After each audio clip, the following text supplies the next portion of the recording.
I'm Dave, and I play guitar and sing, and write 90% of the songs. Yeah. Yeah, alright. I'm Danny and I play the bass. It sounds like those lines where, no, I'm Danny and I play the bass.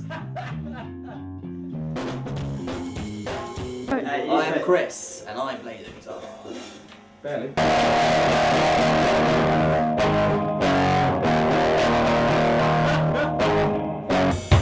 I am Dan. He has both as well. I play guitar. Okay. Don't really need to say I play drums. I think we are just a rock band, and I actually think there's probably not enough of that in the world today. I think I used to be more inspired. I'm sort of now getting less inspired by music, I think. I was always into Muse and Metallica, and more recently 30 Seconds to Mars, I guess. But there's always there's a lot of things that I kind of think in music at the moment. That I was actually thinking about it, if you compare it to English rock compared to American rock, there's no attitude English rock anymore. I think it's a bad example, but when You Me at 6 came on and they're singing about some girls, I thought, oh, fuck off. It's not. Well, I know everyone's got that kind of song, but there was no attitude there. It's very kind of wishy-washy rock, whereas I feel like bands like that are flavour of the week, flavour of the month. Yeah, they're pushed somewhere, and then on the flip side, on the other side of the scale, we've got bands like Kaiser Chiefs and Kings of Leon, who are, I reckon, pushed to being stadium rock bands when they're certainly not ready. Yeah. They're probably going to come and kill us. Yeah. It sounds global. Yeah. But you've got like you used to be influenced by a lot of punk bands, I guess, didn't you? Influence-wise, I think it's weird. I get influenced by many things. It's not even just necessarily music. I was totally into punk when I was growing up and stuff, AFI and Offspring and stuff. So that's where my roots kind of are. I think we've got a lot of stuff like emotions and stories that we want to sort of tell and find out amongst ourselves. I think we can have some pretty insane conversations, like when we're drunk and stuff, about ideas, and they become songs.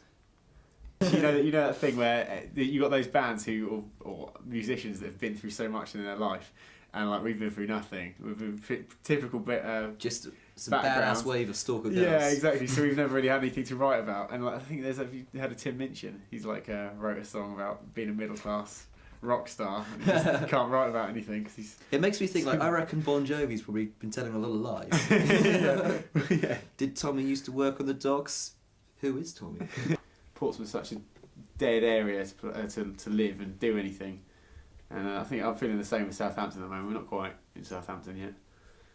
But yeah, that's where I grew up. The reason why I'm in the band, anyway, I'm in a band and I like music, is because it does give, if there's something else to do.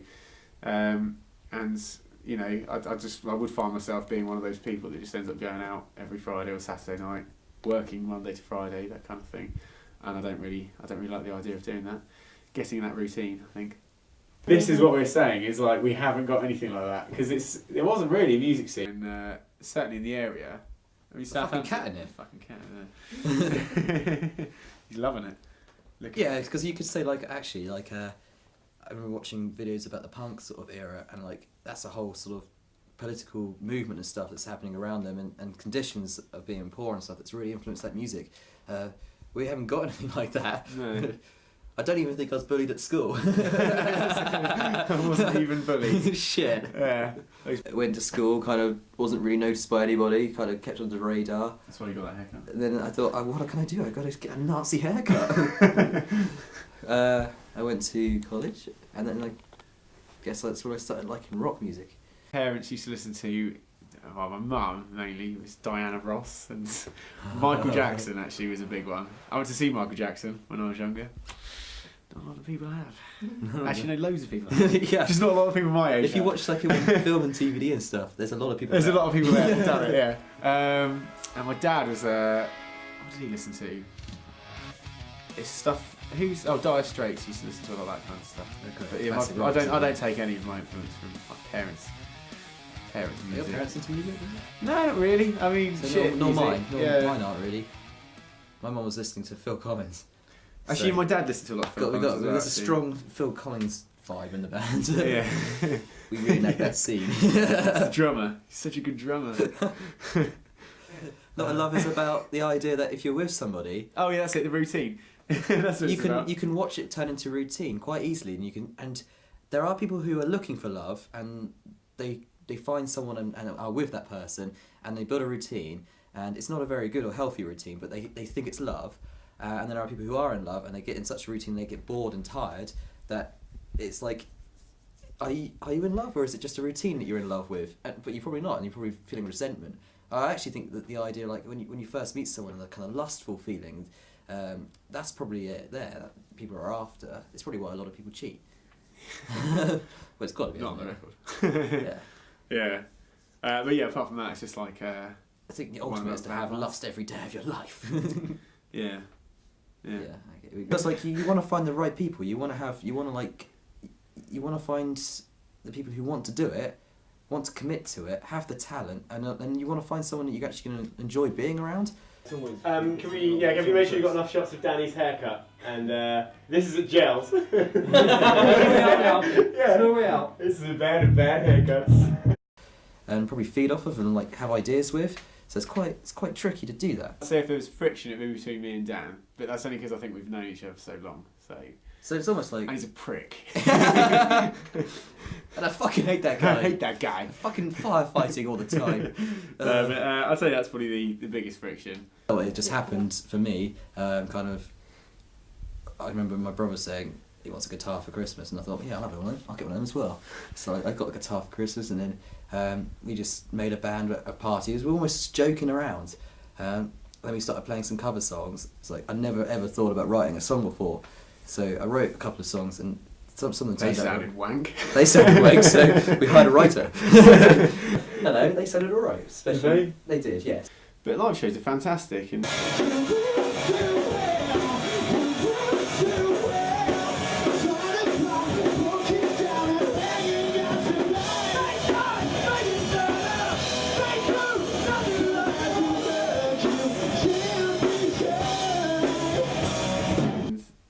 I don't know. Since then, it's just like you just want to keep doing it, and I don't know.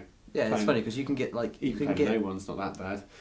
Well, I was actually going to say the opposite. I was going to say you can play an awesome show, sold out, and there's kids there, and they're singing the songs back to you, which is pretty new for us. It's fantastic, and you think, oh, this is brilliant. And you just ultimate high afterwards, and then you can play a show where you've travelled a long distance and there's no one there, and you think, oh, this is rubbish. It brings you right down, makes you wonder why you bother. Things are crazy, man.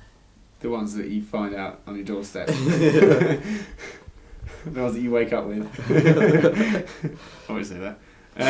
You just did. No, yeah.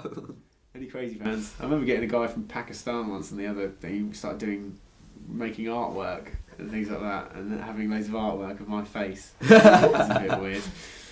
But yeah, I mean, it's evolved quite a lot, because it's moved on to more sort of, not metally, but a bit more, I'd say slow paced, but a bit more epic, I guess. Then this kind of fast paced. Epic's the kind of word we're trying to coin, isn't it? Yeah, I don't like using the word epic though. No, I don't either. It's so arrogant. It's so fucking epic. Yeah.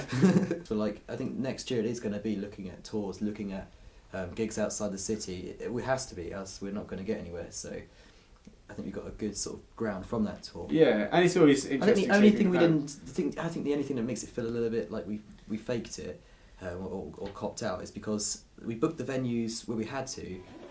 Sort of go and cross ourselves across the country, sort of left and right, which meant we could easily go back home each night. And we decked out our van with like many beds and stuff. I think we didn't want to try it out. I do, but I think it's important to be touring with other bands, because if we're touring off our own bat, like if we're the main band, I mean, we're quite aware that up north no one's going to have heard of us, so it's like pointless. What's the point of us going? We need to be on the gig spots and stuff. Yeah, so I mean, what we're trying to do is get on tour with someone who's going to be a bit more well known, and we can, piggyback off them. As my lead kept coming out on my pedal, and it's like you have to look around and go, why am I not making any sound? Why am I not making any sound? Oh, there we go. Plug it and try and get back into the song. Then you start playing the song wrong. You get Dave going. You're like, okay, shit. Just shut up. It's like, what's embarrassing on stage though? Yeah, that's nothing. When I jumped onto a monitor and straight to the crowd, and then unplugged my lead again. Had to get back there. Well, I'm not making any sound. Why am I not plugging it back in again? I don't think we're necessarily chasing fame. I just think we want to be very successful. I think we want people to hear what we're doing. I want to play big shows. Sell out crowds. Yeah, I think that's it. I want bums in seats. Well, not in bums in seats at all, actually. I want Or kids smashing kids' faces in. But yeah, No, I don't want that either, actually. Because there's always that thing about fame, isn't there? Like people go, oh, it sucks. You know, you can't Well, go it's down stuff the like there's street. some people who are just after fame and they do whatever it takes to be famous for whatever silly reason. 15th of December at the Joiners. Actually, no, it's not Joiners. It's Talking Heads in Southampton, supporting Sonic Boom 6. No, I think next year we've got a few kind of Oxford and Aylesbury kind of way. So that's good for us because it's outside the city and we got a good we're building up a fan base there, and that's kind of like more central. So we can hopefully go other ways across the country as well. So yeah.